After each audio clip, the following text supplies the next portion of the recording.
nalaman ko, nag-check pala sa akin. Oh.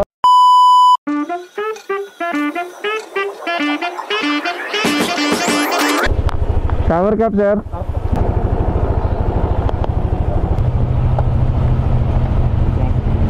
Ito sa sumabit yung ano. Lock mo natin.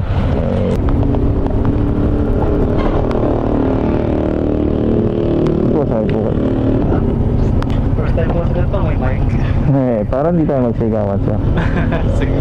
Gusto mo, magkwento ka ng ano, ng heartbreak mo. Wait lang. Ikaw, boss, anong kwento mo? Kwento? Alam, happy life na ako eh. Tapos na yung kwentong heartbreak ko eh. Sa akin, ano eh. Currently, actually.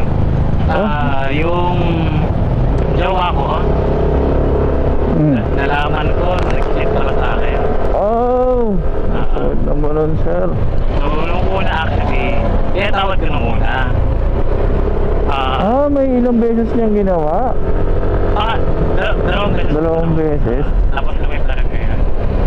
Ngayon kayo pa din. Kami talaga. Kaya tawag ko ulit sa akin. Tinanggap niyo.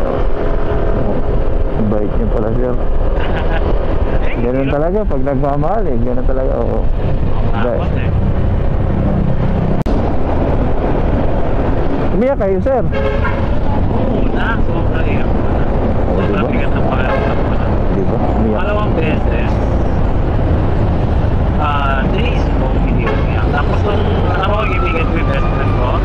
Buti hindi kayo napraning, sir. Kasi napapraning ako. Nung una, actually, napraning ako. Tapos, dahil sa kapraning ako nung una, nahuli ko yung pangalawang hindi. Nagagalit ba kayo sa akin, sir, pag sinabi kong malandi yung jowa niya? Hindi naman. Kasi, may jowa ka na eh. Ba't kaya ako pa lumaldi sa'yo? Red flags. Sana magbago na siya. Ilang ang hiling ko, sir, para sa inyo. Kasi, para sa inyo din po, hindi kayo naaabuso. Ay, inisip ko yun nung una, boss. Like, grabe siya magpakas. Hindi ko inisip na magagawa niya yun.